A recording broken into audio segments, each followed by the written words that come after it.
Hallelujah. सभी को जय मसीह की। मैं अमरीक जॉय आज एक बार फिर प्रभु पिता का धन्यवाद करता हूं कि प्रभु पिता ने समय दिया कि परमेश्वर के वचन आपके साथ बांट सकूं। अगर आप मेरे चैनल पर नए हो, अभी तक आपने इस चैनल को सब्सक्राइब नहीं किया तो आप इस चैनल को सब्सक्राइब कर लो। साथ में जो बेल आइकन उसको टच कर लेना ताकि आने वाले वीडियो का नोटिफिकेशन, उसकी जानकारी आपको तुरंत मिलने पाए और आप मेरे साथ इस वीडियो के अंत तक बने रहें। तो आज मैं जो बात कहने वाला हूं, इस बात को बहुत ध्यान से सुनना, इस बात को बहुत ध्यान से समझना। और ऐसा हुआ कि आज इंसान इस धरती के ऊपर जीवन जीने के लिए हर रोज, हर पल, दिन प्रतिदिन अपने लिए जो इंसान के पास छोटा सा जीवन है, 70 साल का, 80 साल का, या 100 साल का, या 120 साल का, तो इस जीवन जीने के लिए इंसान हर रोज नया आइडिया लेकर आता है, नई तरकीब लेकर आता है अपने लिए, अपने परिवार के लिए, अपने बच्चों के लिए। या वो कोई कारोबार करता है, या कोई बिजनेस करता है, या कोई जॉब करता है, तो कहीं पर भी उसके पास हर रोज, हर दिन, हर पल कोई ना कोई एक नया आइडिया होता है, नई तरकीब होती है। तो देखो, इंसान को ये जीवन जीने के लिए एक आइडिया की ज़रूरत है। चाहे छोटा आइडिया हो, किसी के पास बड़ा आइडिया हो, तो सभी लोग आइडिया के साथ ही अपना जो जीवन है उसको पूरा कर रहे हैं।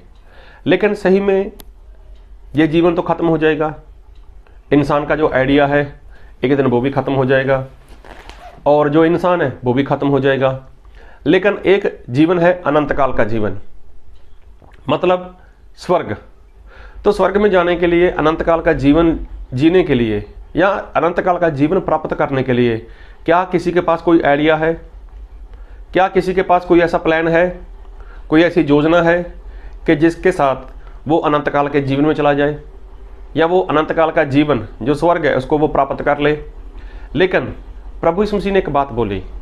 मैं एक बात पढ़ना चाहूँगा आपके लिए, और मैं पढ़ना चाहूँगा लूका रचित सुसमाचार उसका 16 अध्याय, और उसके लिए आपके लिए पढ़ूँगा मैं 8 वचन। स्वामी ने उस अधर्मी भंडारी को सराहा कि उसने चतुराई से काम किया है, क्योंकि इस संसार के लोग अपने समय के लोगों के साथ रीति व्यवहारों में ज्योति के लोगों से अधिक चतुर हैं।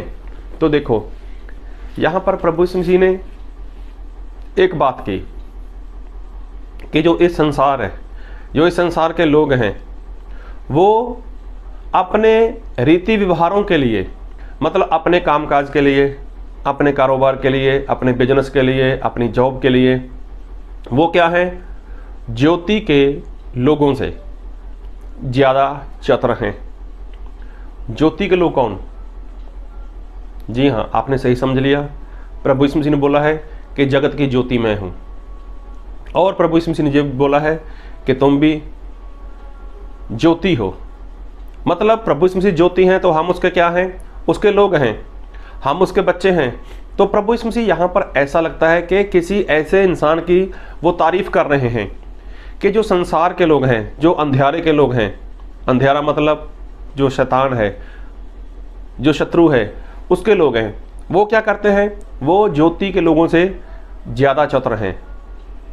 जबकि उल्टा होना चाहिए था कि जो ज्योति के लोग हैं उनके पास ज़्यादा चतुराई होनी चाहिए थी, उनके पास ज़्यादा प्लान होने चाहिए थे, उनके पास ज़्यादा योजनाएं होनी चाहिए थी।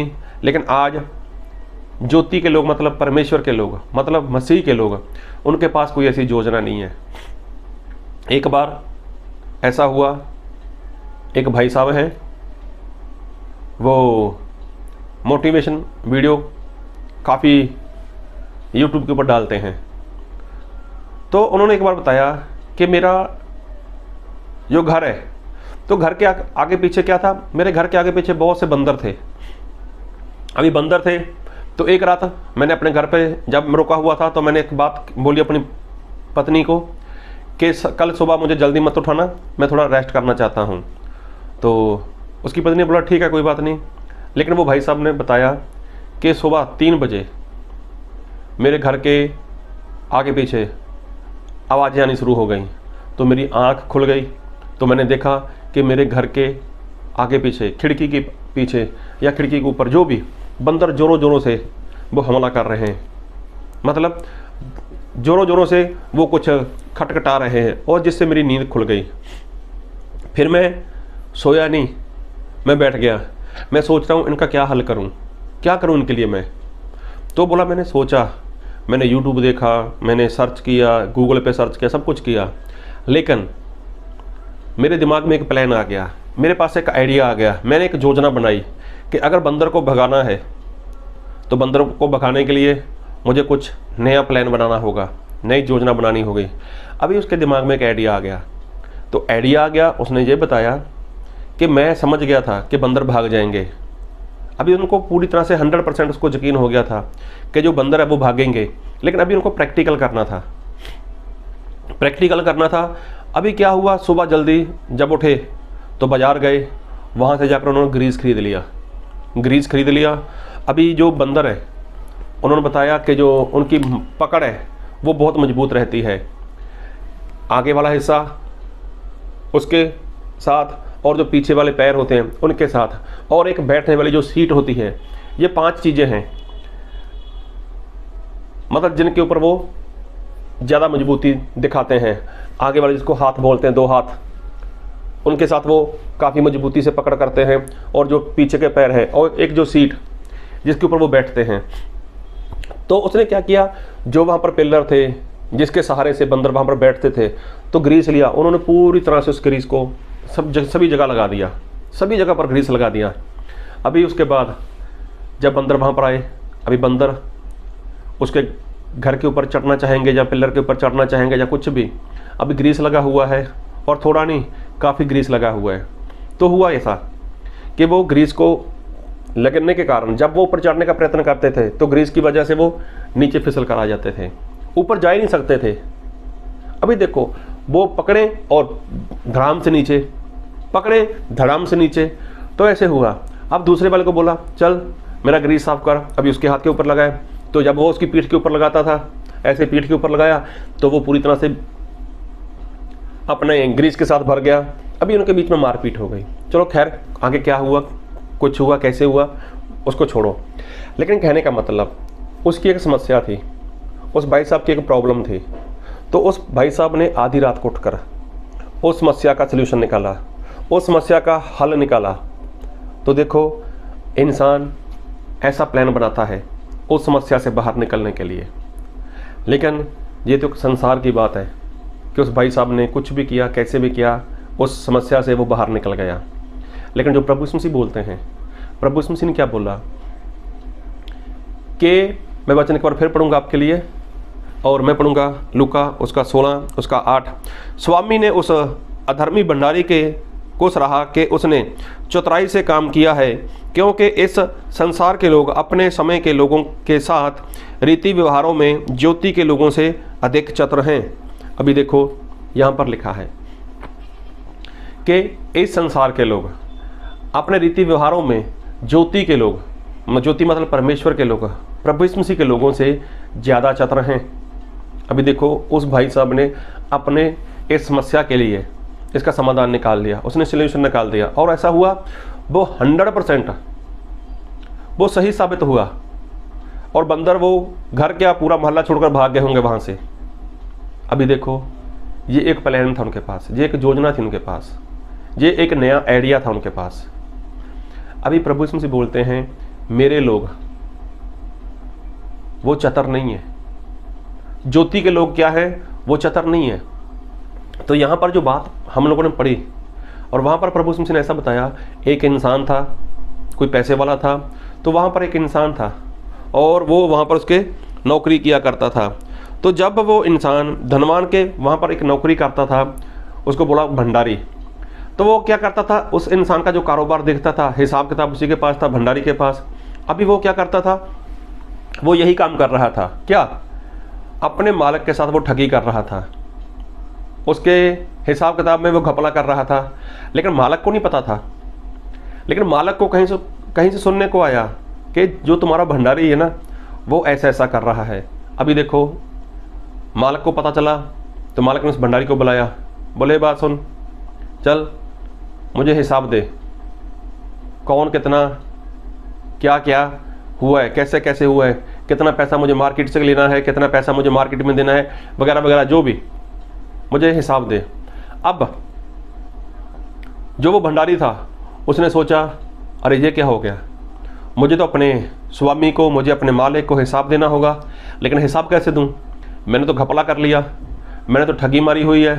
अगर मैं अपने मालिक को हिसाब देता हूं तो मैं तो बेईमान निकलूंगा। अगर मेरी बेईमानी सामने आ गई, मेरी ठगी सामने आ गई, तो मेरा क्या होगा, मेरे बच्चों का क्या होगा, मेरी पत्नी का क्या होगा, बच्चों का भविष्य का क्या होगा। उन लोगों ने ऐसा सोचा। और बाद में उसने सोचा, अगर मैं किसी के घर पे गया या किसी ऑफिस में चला गया या किसी कंपनी में चला गया तो लोग मुझे पूछेंगे, अरे पहले कहाँ पर काम करते थे? तो वहाँ पर मैं बताऊँगा मैं वहाँ पर काम करता था। बोलेंगे वहाँ से काम क्यों छोड़ दिया? तो बोलेंगे मैंने काम छोड़ दिया तो मैं बेईमानी की, मैंने ठगी की। अगर मैंने ऐसा वहाँ पर बोल दिया तो कौन ऐसा इंसान है जो मुझे अपने कंपनी में, अपने घर में, अपने किसी ऑफिस में काम देगा? तो मुझे कुछ करना होगा। तो वहाँ पर उस इंसान ने एक दिमाग लगाया, उस इंसान ने एक प्लान बनाया, उस इंसान ने एक योजना बनाई, ताकि जब मैं यहाँ से निकाला जाऊँ, जब मैं यहाँ से नौकरी छोड़ दूँ, तो जब मैं किसी के घर में जाऊँ, तो जब किसी के घर में या किसी ऑफिस में या किसी कंपनी में जाऊँ या किसी और इंसान के पास जाऊँ, जब वो मुझे पूछे कि भाई पहले कहाँ पर काम करते थे, तो मैं बताऊँगा मैं फलाने इंसान के पास काम किया करता था, तो वहाँ से क्यों हट गए, वहाँ से क्यों आ गए? तो मैं कुछ भी बोल सकता हूँ, मेरी सैलरी वहाँ पर कम थी, या मेरा मन वहाँ पर नहीं लगा, या वगैरह वगैरह जो भी है। तो मैं इस हिसाब से वहाँ पर बात करूँगा कि जिस हिसाब से वो लोग मुझे अपने घर पर, अपने ऑफिस में, अपनी कंपनी में मुझे काम दे दें।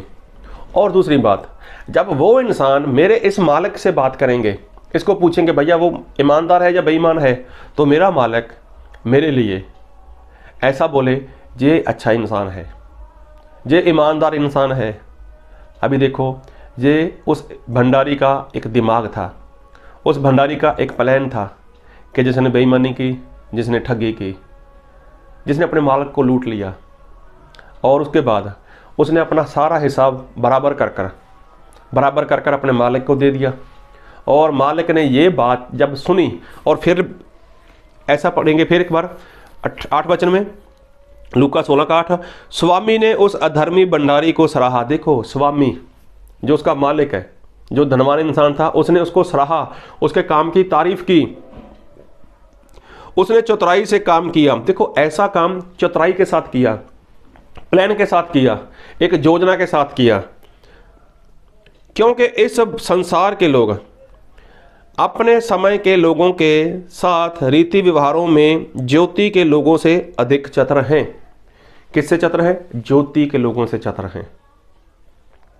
तो प्रभु यीशु मसीह ने बोला, जब वो बेईमान इंसान, वो ठगी करने वाला इंसान, अरे अपने मालिक को ऐसा हिसाब कर दे सकता है,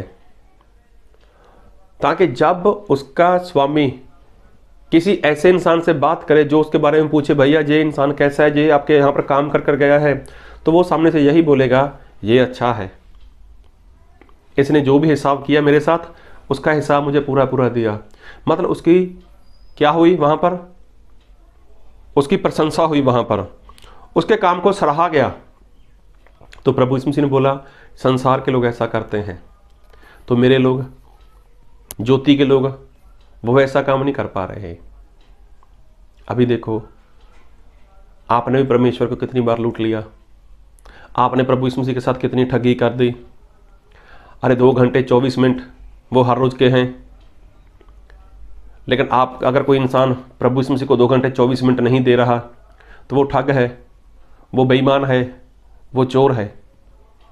तो जो इंसान ऐसा नहीं कर पा रहा, तो जब वो परमेश्वर के सामने जाएगा, तो परमेश्वर क्या है? वो तो हमारे मालिक हैं, वो हमारे स्वामी हैं। तो उसके लिए वहाँ पर जाना है, तो वहाँ पर उसको हिसाब तो पूरा कर देना होगा ना, उस परमेश्वर को हिसाब पूरा देना होगा। लेकिन आज क्या है, इंसान परमेश्वर को हिसाब नहीं दे पाएगा। लेकिन इस इंसान ने ठगी की थी, इस इंसान ने अपने स्वामी को लूटा था, उसके साथ बेईमानी की थी, लेकिन इसको पता था कि मेरा भविष्य का क्या होगा, मेरे बच्चों का क्या होगा, मेरी पत्नी का क्या होगा, मेरे घर में बूढ़े माँ बाप हैं उनका क्या होगा। तो इसलिए उसने एक योजना बनाई, एक प्लान बनाया, एक नया आइडिया उसने लगाया, और जिससे जब उसने अपने मालिक को हिसाब किताब दिया तो मालिक ने उसके काम को सराहा, उसकी प्रशंसा की।